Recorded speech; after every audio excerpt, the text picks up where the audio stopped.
call the June 10th meeting to order.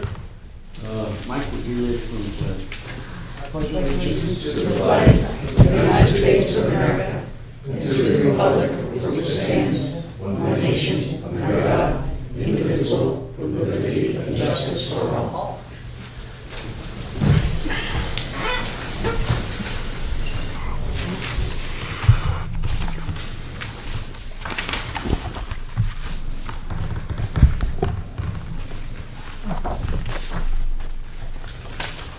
Right, we have minutes to approve.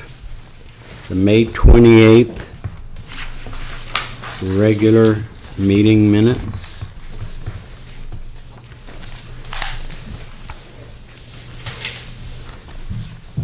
Do I have a motion? I move that we approve those minutes as written. Second. Any discussion? All those in favor? Aye. Aye. May 28th, 2019 work session and non-public meetings.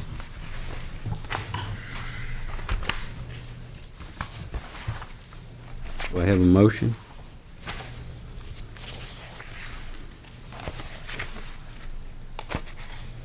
I move that we accept those minutes as written.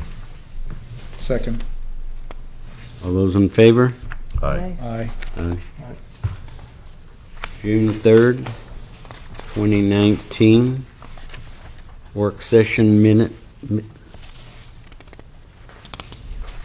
move we accept the June, what day was it? June 3rd. June 3rd minutes. Second. All those in favor? Aye. Aye. Aye. Aye.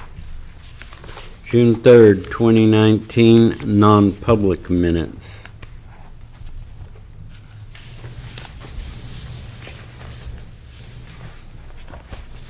I move that we accept those minutes as written. Second. All those in favor? Aye. Aye. Aye. Okay, announcement. The Select Board will meet on the following dates. Regular meetings, 6 p.m., Monday, June 24th, and July 22nd, 2019. The July 8th meeting will insert a work session for the LSA discussions and negotiations. Work sessions prior to the regular meeting will start at 5 p.m. All of the above meetings will be held in the town hall unless otherwise posted. Citizens wishing to be listed on the Select Board's agenda should notify the town hall before 12 p.m. the Friday before the scheduled meeting. Alternate members are always needed to fill positions on the zoning and planning boards. If interested, please submit a letter of intent to the Plymouth Select Board's office, 6 Post Office Square, Plymouth, New Hampshire, 03264. The board is seeking members for a new advisory budget committee and asks anyone with an interest in serving submit a letter of intent to the Plymouth Select Board, Town of Plymouth, 6 Post Office Square, Plymouth, New Hampshire, 03264.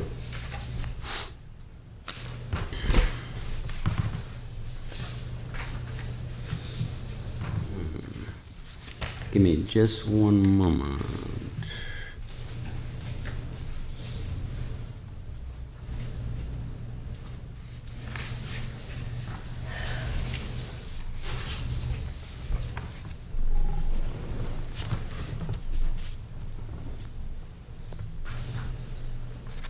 All right, we have some correspondence, a letter from Jean Roniker, which I will read. Point of order, Mr. Chairman. Yes. Do we normally always read every correspondence at the select board meeting? I mean, it could go on for 4 or 5 pages. This is, I don't know what we done in the past. It depends, I think it depends on the subject. It does depend on the correspondence. Yeah, and I mean, some of them, they're put in the meetings. Do I have any discussion on I mean, that? I don't mind it being read. I just, if we had a 4-page letter or 6-page letter and, Well, there's been lengthy letters read before. yeah, that's what I'm, Sat through, but they were correspondence to the board, and so is there another way that it gets publicized that a town person could still? Paul? You received a letter that was requesting an answer to several things. The other correspondents that don't request an answer, and they're long like you saying they don't request an answer, we get back to that individual another way. I believe the board did this because you had the answers to the questions that the gentleman is asking. Am I correct? I believe that's what you agreed about at your last meeting. Okay, let me, any other discussion on it?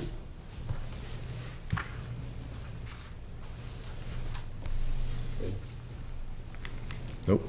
No more discussion on it.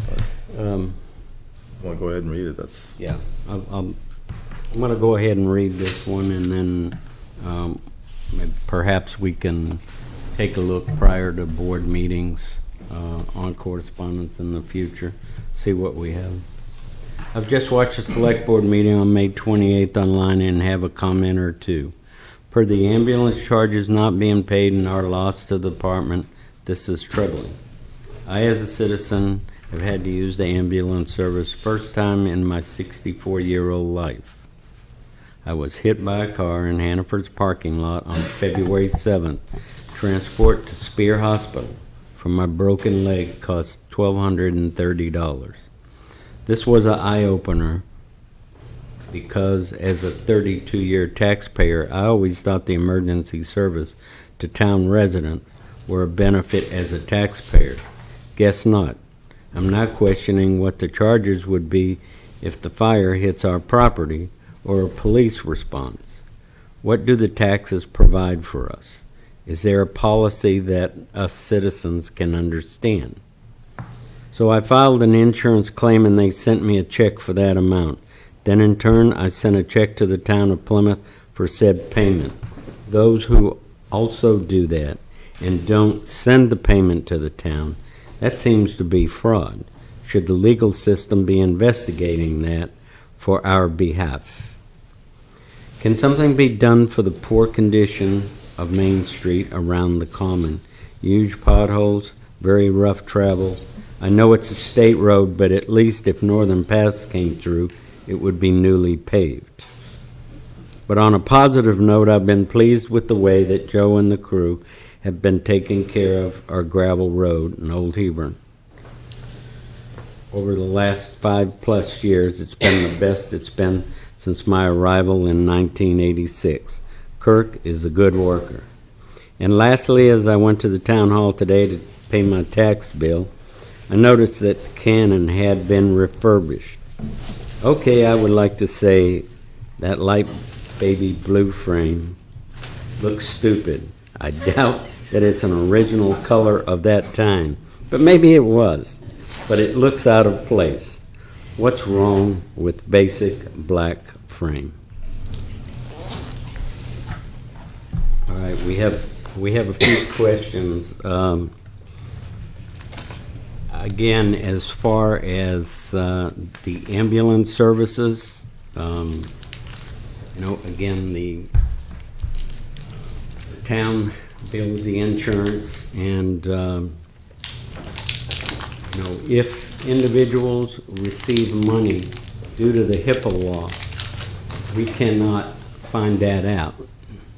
We're not allowed to ask. We're not allowed. The insurance company will not release that information to us. So there's nothing, we can do. Again, the insurance money was paid to pay the ambulance bill, and it's up to the individual to do what they feel is right. And this individual did. He paid his bill, and everything was fine. As far as the poor condition on Main Street and around the Common, the state will be paving in September, late September, or, yeah.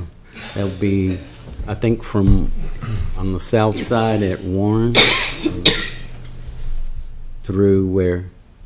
Through the roundabout? All of Route 3. Okay. So that will be getting paved.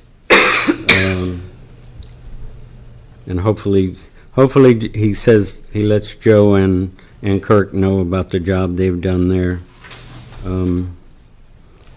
The cannon refurbished, that was special grant money that was received to take care of that. And the color, I cannot comment on. Paul? The Historical Society did a great job with a letter that was in the newspaper last week. Yep. Explaining even the color and how it came to be. Okay. So many different historical societies would like to speak on it tonight. But it goes back to when Alan McNeil refurbished the cannon, and the light blue was supposed to mean loyalty. Thank you. Okay. And it's just been copied since then. All right. So We just got back from town, both of us are members of the Historical Society, but we were glad we had a cannon expert walk through town, and we're very concerned about the state of the cannon before it was refurbished. And I just wonder if it could be a blue or gray and still be blue. 'Cause it is quite a, I mean, I understand the meaning, and that is a good meaning, but it does, you see the Well- wheels and you don't quite get to the cannon. Anyone But, have- we're anyone thankful have for any that comments repair. on It's that? much better. What, I thought, yeah, yeah, having Paul, served with Alan McNeil back in the day, he had tried to go with a brown. We were emulating a cannon up in the back in New Hampshire. I don't know if you've ever seen that at the general store. No, I haven't, I'll look for It's a it. gorgeous cannon, and everybody was upset about the brown. So You it went can't back, please it went everybody. back to the blue. Yeah. And we've been taking a paint chip from the blue, and now they use a computer to match the color, and that's how it was done. Yeah. It's a tradition. Okay, did we answer all those questions, or Kathy? Yes. Okay. One more thing. I talked to Stan Grayton about the cannon the other day, and he got a lot of information on our cannon. I would love to have him come for a meeting and just tell us the information that he learned. But according to Stanley, that there is only one known cannon like that anybody knows of.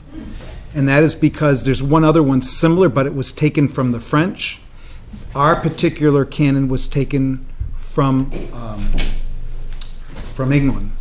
So that made it a big deal. So there's a lot of history to that particular cannon, and you're just not going to find it anywhere else in the United States, from what I'm told. furthermore, Stanley also indicated that that cannon could be fired. And I intend to fire it at some point. Okay, Change the direction of it. we'll take care. I wish you would not do that. What's that? I wish you wouldn't do that yet. If you also went on, and this is a great article last week in the Historical Society. It also mentions all the things that needs to be done to protect it going forward. It took us 5 years to get the money and the grant just to get that done. It needs a lot more protection than what it is. So I think a committee needs to form again, like 31 years ago. Well, at some point. I might say too, we all were disturbed to find the cannon missing one morning. I think a better job would be done about the cannon was going to be refurbished, because we thought, oh, no, someone's It taken wasn't in the paper. Was it in the paper? I guess I missed it. You weren't the only one, we had plenty. Well, we parked the skid steer in its place, so you could, Yeah, so it wasn't just, we didn't carry it off. yeah.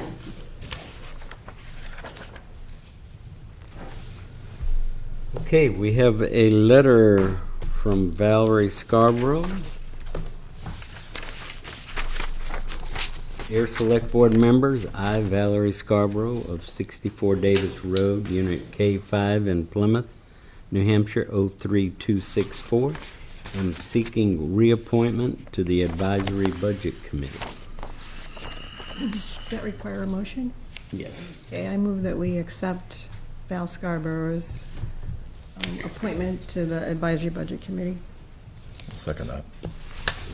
All those in favor? Aye. Aye. Aye. All right. So we've taken care of that. We have some other communication that we just received today having to do with the chemicals being put on the common. So there's a lot of research here. It's very lengthy. I don't think we need to read it, but it just points out the concern of quite a number of citizens and I've heard from a number of individuals as well that are concerned about the poison that's being put on the common. Well, it was my impression, and I thought at the last board meeting, did we not, there was a scheduled presentation by Sally. There was a scheduled presentation, and the Select Board decided to defer the comment to the discussion and the initial thing to the Parks and Rec Commission, since they are the ones that are actually doing this. And Brian, do you have a date on that? Excuse me. So after our last meeting, since I'm the Select Board representative on the Parks and Rec Commission, went to the chair of the commission, asking her to invite Sally and Joyce, Sally Winderstrom and Joyce Weston, to the next commission meeting, which is being held this coming Wednesday at 5:30. The commission heard back from Sally saying that she would not be in attendance at the meeting, but graciously, or thoughtfully, I think were the words that were, I don't know how to put it, I guess. Basically declining the invitation after considering it. So the Parks and Rec Commission is going to hold the meeting and discuss the concerns that were given through email to Eleni Vanagoulis, the chair, and we were going to discuss it at that meeting on Wednesday. So that's as far as we had gotten. There was some communication between Parks and Rec Director Larry Gibson and True Green, getting further information about the chemicals, and he's currently in the process of going back and forth with them. So there's movement on it. I believe in the May 13th minutes, or the meeting that we had May 13th, because it had seemed to stall for whatever reason, this board said to continue with the action that was in the contract with True Green. So, but since then, even though that was stated at that meeting, there's been no additional spraying, just out of, the employees of the Parks and Rec who orchestrate that and maintain the town common and the town hall, Riverfront Park, amongst other properties, kind of, they feel that they might be harassed if that happens again. So it's kind of been put on hold for now. So, which is unfortunate. Somebody might feel that way, while they're doing their job, but that's where we stand. So we are still having the meeting at the elementary school conference room, like the chair, Lainey Panagoulis, said in the email to Sally and Joyce, and we'll be discussing it there and going further and I'll bring back to this board what was discussed at that meeting. So that's, I guess, if that makes any sense at all, it's kind of a roundabout way of getting to it. So. Bill? And, I think rightfully so, Parks and Rec Committee has the ability to, weigh in on this before we would make a decision. And I think it's probably, correct to do it in that regard. And so it's next Wednesday? This coming, It's coming Wednesday. the 12th. And, Sally, if, I know you indicated that you weren't going to go, but I would urge you to go. I think I'll show up as well, if I can make it. I think it'd be important for you to be there. And I don't know, Lisa, are you here for that as well, or? Yes, yeah, the Conservation Commission would like to understand the necessity of this particular type of treatment. I mean, I have some background to that. It's been in contracted for the last 3 or so years.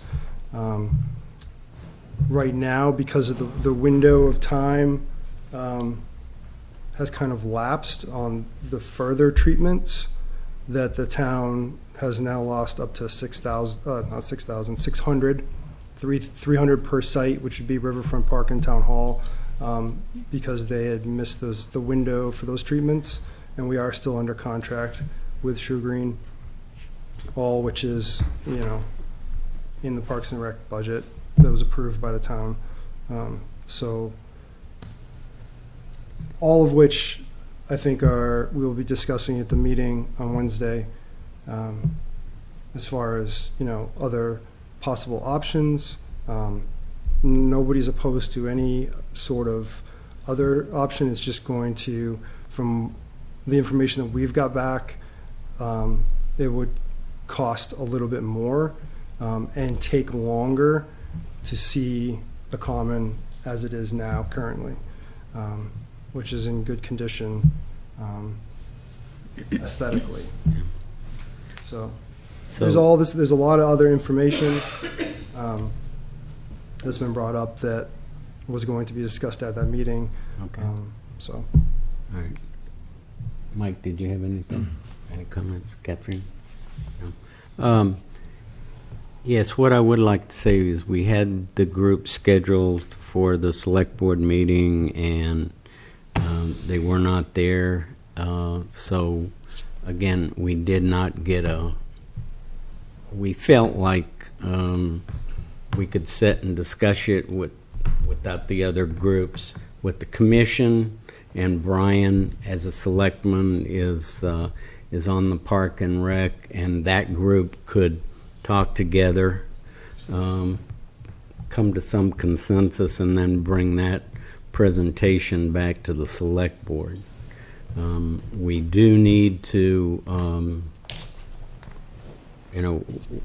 when we miss a meeting, we don't automatically reschedule unless somebody contacts us. So, yes. My name is Sally Widdistrom. Mm-hmm. I am the author of that paper that I sent to all of you. Yep. I was called by Bill Bolton at 4 o'clock on that day of the meeting and suggested that I not attend and that I go to the Parks and Rec meeting instead. I was terribly upset because this seems like a very important issue that this town has made in treating the lawns on the common. Can you help her stand up? Excuse me. You want to come up to the podium? I felt that I had the right to come, and at 4 o'clock I'd been sitting at my desk all day preparing my notes, and was quite upset. And there's a piece behind this. I saw this sign on the lawn on April 25th. I went home, did the research, I called Bill Bolton, and I said, please get back to me when you have more information. I gave him the Toxic Action website, and I don't even know if you read it, Bill, but I also called Larry Gibson on the 25th. He was not in the office. He called me the next day. I asked him as well, please get back to me with what is happening.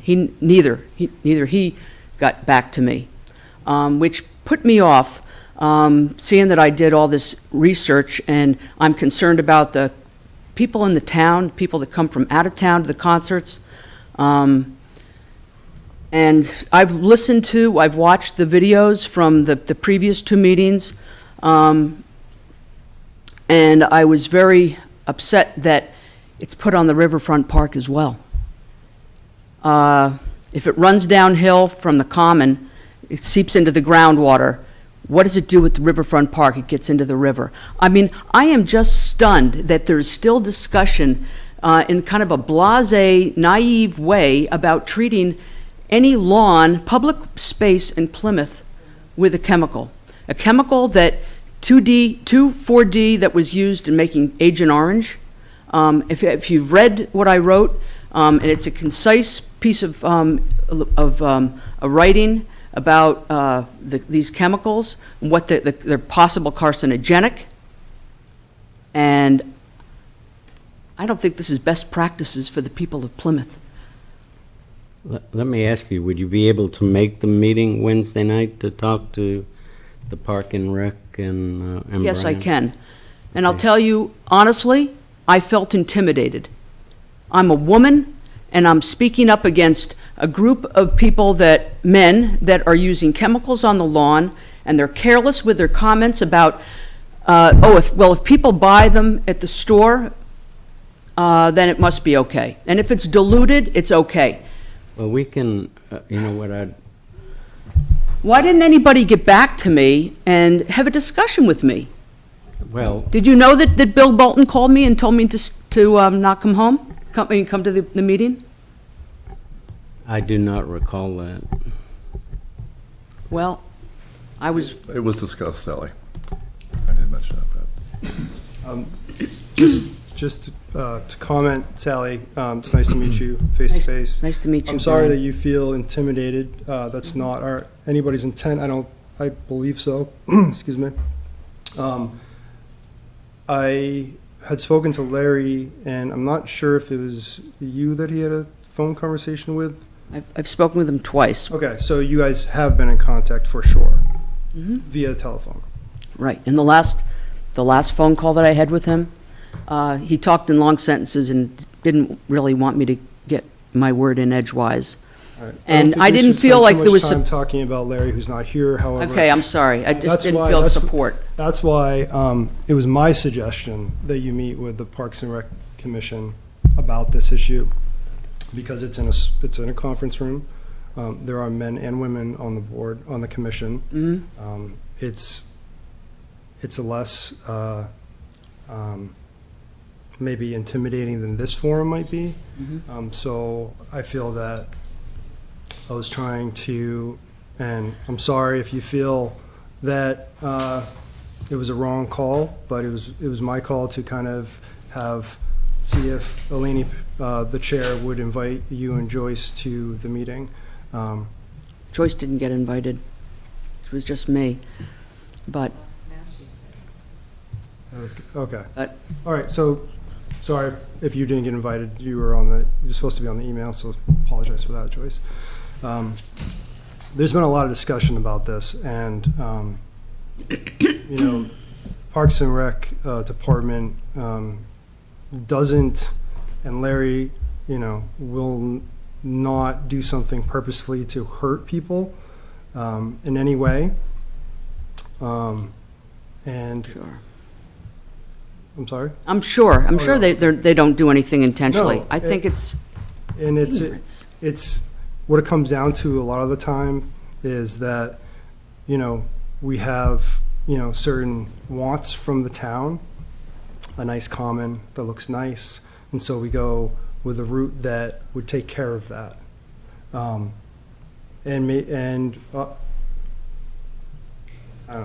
shaking your head no. I don't, I guess maybe I should just, Well, hopefully we can see you Wednesday night and talk.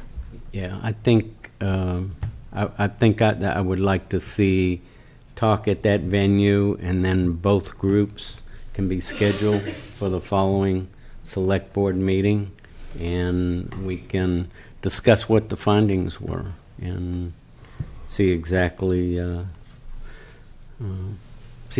what's happening and what needs to be done. And I do appreciate this and your concern, and we're all concerned.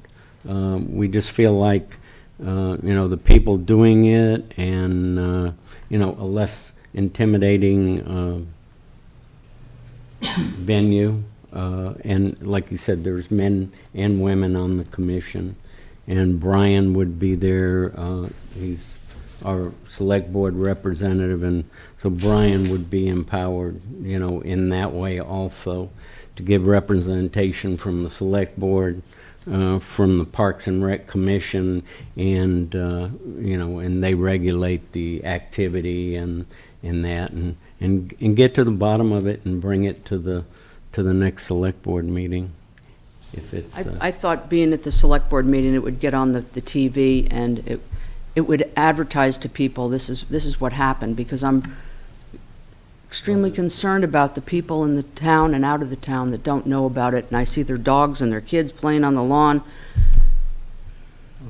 I just don't. I appreciate it very much, and if you can make that meeting Wednesday night, and the two of you, the committee and yourself, discuss it, come back with a solution, and then just present that so that, again, the people of the town understand that we're concerned and what would be the best route to take. All right, thank you. Thank you, Sally. Yes, Mr. Chairman, I approach? go ahead.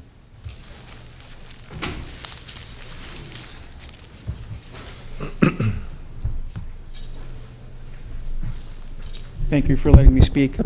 I'm Paul Phillips. I live on Ash Hill Road in Plymouth. And I share Sally's concern about the chemical spraying. We've lived on Ash Hill Road since 2004. And starting in 2013, we've had I guess you'd call it a rash of cancer incidences in our household. I don't want to violate anybody's medical privacy, but we've had breast cancer, we've had bladder cancer, and we've had lymphoma, all of which are associated with at least two of the chemicals that are used in the spraying on the town greens. So I take this issue very seriously. I take it personally seriously. And I'm not able to make it to the meeting on Wednesday night. Okay. So the Parks and Rec Commission will not have the benefit of my story. Okay. But I also don't elect the Parks and Recs Commission. Right. I do elect the selectmen. Right. And so I think it's very important for the selectmen to hear directly from people who are affected by this, not to filter it through an unelected commission, not to hope that the Parks and Recs Commission in the course of that discussion will come to some consensus or produce some solution that you can then okay. I think it's important for you to hear directly from the people. Well, we will. In a public forum. And like I say, we can do that at the meeting once the commission and Sally and them have met. Then we'll put it on the select board agenda, and everybody will have their opportunity to have their say. Good. And I think it is important to have a broader discussion than simply what the Parks and Recs Commission will have on Wednesday night. So Okay. this has to be a continuing discussion. All right. Well, Thank- go ahead. Well, and Paul, could you put something in writing for that, to bring to the commission's meeting on Wednesday? I'd be happy to do that. Thank you. Yeah. It's- Brian? Okay, it's all right. Thank you. All right, thank you. Okay, let's see what else Can I mention one more communication? This is good news. I don't know if you all saw the letter from Steve Rand in the paper where he was commending the town for, you know what, I don't remember exactly what it was, but it was, what was it? It was a very nice letter though, and I just I just appreciate that that people are thankful and say it publicly. That just means a lot for the town employees. Okay. Suzanne, I do not see you on the schedule, but do you have something you would like to share? We have three representatives here tonight. Since you're so- here. Going back to the topic we just ended, you do realize the Shoreland Protection Act does not allow spraying of herbicides or pesticides along the river. So, and I'm not exactly sure where they are spraying, I whether don't it's know 25 either. or 50 feet, Yep. but that's something I'll ask. I'll go to 75 feet. where they're spraying. No, I think they have to be 75 feet. Yeah, oh no, I know that. It's just I don't know where they're spraying, so I don't want to make a big deal out of it tonight. But that's something I would ask them at the Park and Rec meeting. So Go ahead, Brian. just for clarification, the contracted True Green, from my understanding, is they are the applicators. Correct.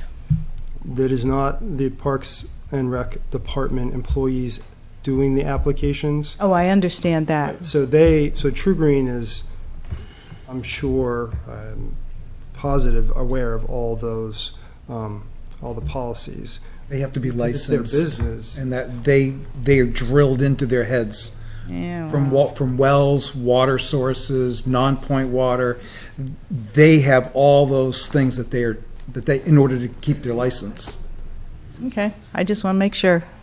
Thank you. All right. And just another point, I personally would not like to see this as a versus type scenario. Correct. Because I'm getting the feeling that it's turning into that. That is not the intention of anybody in this room, I believe. So, yeah, continue, sorry. So that's why the initial invite to the commission started and the correspondence from Sally. And we're trying to go about this in a way that is, I believe, has everybody on all the spectrums involved. Correct. So- Well, the first bill I introduced when I was elected in like 2008, 2009 was to limit the use of herbicides, pesticides on places where children play, because children do roll around in the dirt.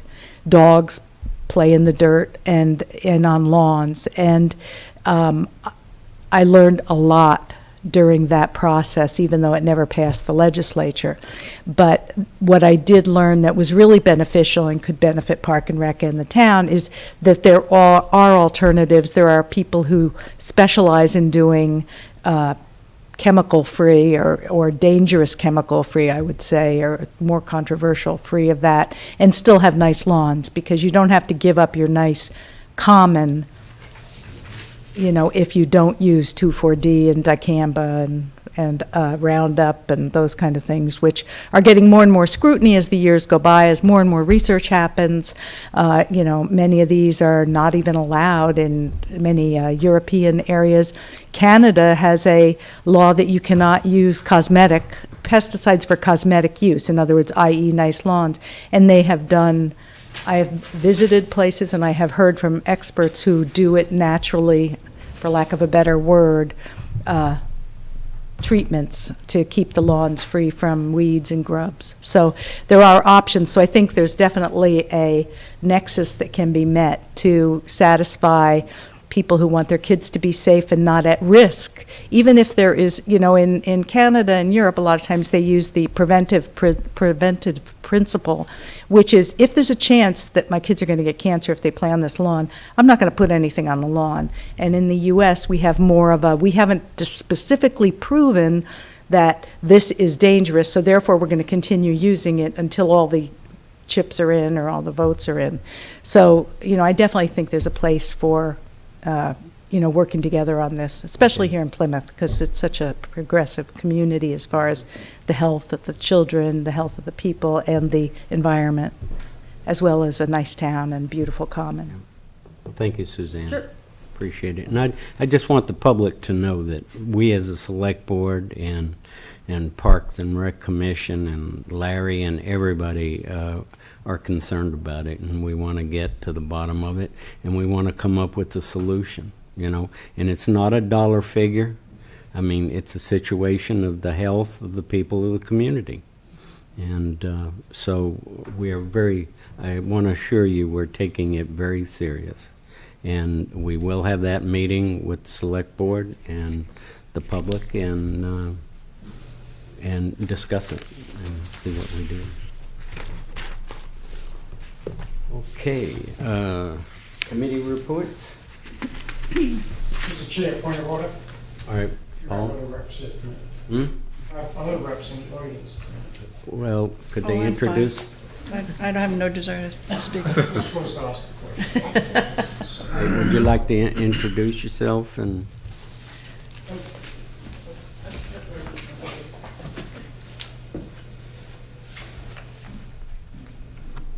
Joyce Weston, I'm a rep, I live in Plymouth, and I am Sally Widerstrom's wife, and I am totally in support of what she's saying, but I don't have any comment at this time. Okay. Thank all you. right, thank you. Go ahead. Would you like to come? Thank you. I'm Sally Fellows. I live in Holderness, but I'm a rep from the Plymouth area, and I just wanted to know if you had any questions about the state budget. I did do, I have a one-page thing I can share with you. I did an analysis of how Plymouth would be impacted by just specifically the changes to adequacy education funding and the municipal aid they're talking about, which is what used to be revenue sharing. And Yeah, I can if you share that with you. If you can, well, we really have some other things. I was wondering if you could leave it with Kathy. Sure. And then what we can do is we can discuss that at a meeting when we go over some other items that we need to share with the town as far as budgeting and taxes go. Thank you very much. I'm not sure what he said. Does he want me to wait or just leave it? Leave it for now, and we'll, do you have your information in here? I can get in touch with you. I can put down my phone number, 536-3123. You know, there's like 4 copies here. Okay, thank you. All right, thank you very much, Sally. Thank you. Thank you for representing us and taking your time out. I know it's not a real thankful and fun thing, but we do appreciate you representing us. Okay. And before, hey, Joyce, you're just walking out, but before you leave, you just had a conflicting meeting with us. You had the 3 representatives meet over in the library while we were meeting in the town hall. And hopefully we'll be able to, stagger our meeting dates, because I want to attend your We meeting. didn't know that was going to happen. Well. Sorry about that. Anyway, Thank thank you. you. Thank you.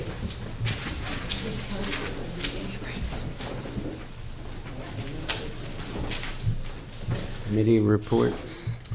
So I was not able to make the last school board meeting because we met across the hall for a special meeting. I did get an email back today from Mike Vignali on the meeting that Brian Murphy and I met with him about a month ago concerning the Plymouth Inn property, whether there was a chance to make that into some parking.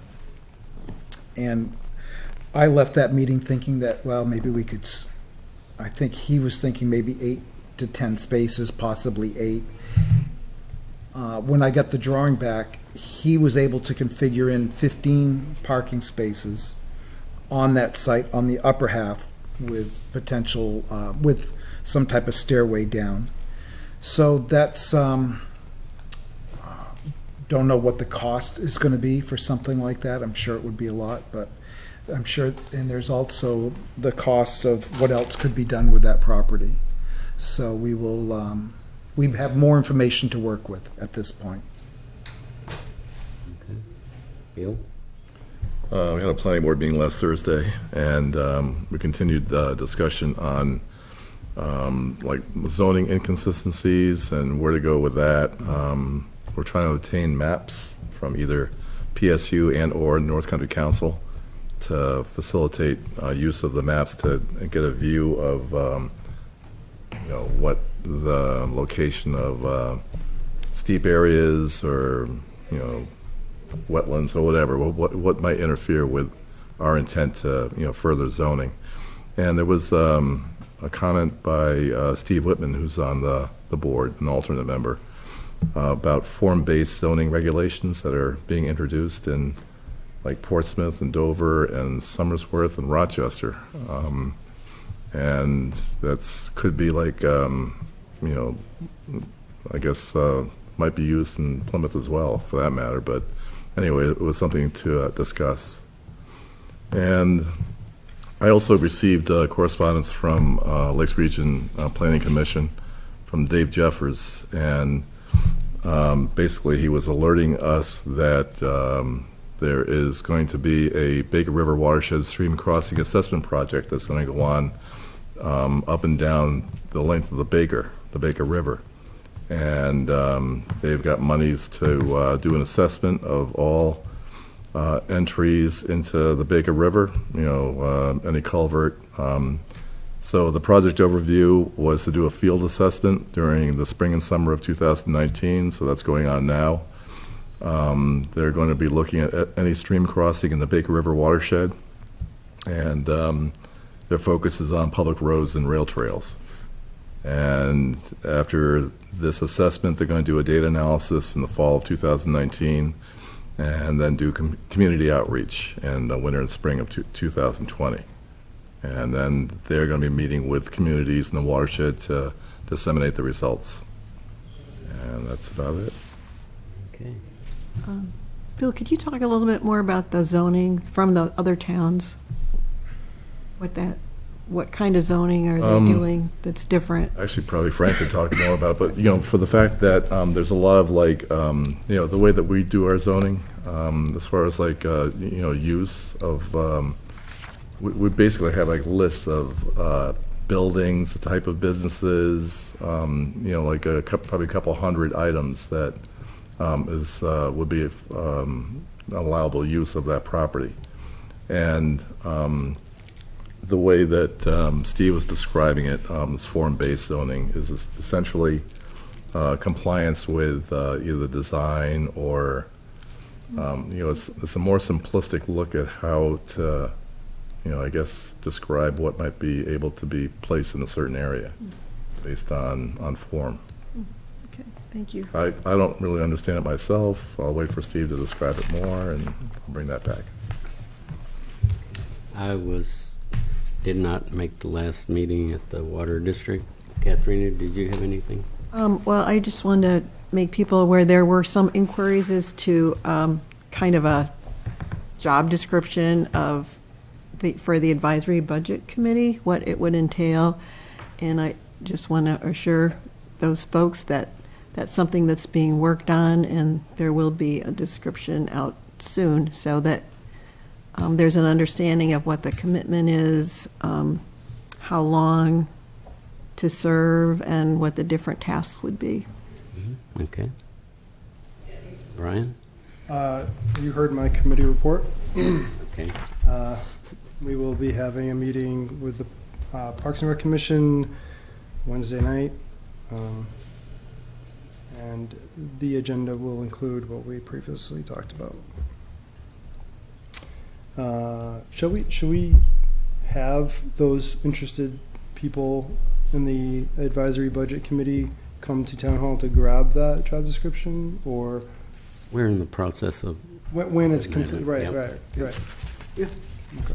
I mean, it'll be available, at the counter. Town Somebody hall that and on wants the to come. website. Yeah, we could put it on the website. That'd be good. Okay, do we need to continue our work session? Yeah, we should, yes. Is there anything I missed? Public comment. Oh, public comment. public has no comment. Thank you, Frank, as usual, for your attendance. All right, do we have a motion to adjourn this meeting? So nothing in non-public and, We do have a couple of things for non-public. Okay, then we need to go. All right. Make a motion, we go into non-public in accordance with RSA 91-A:3, Roman numeral 2, A through I. second that. All those in favor? Aye. Aye. Aye.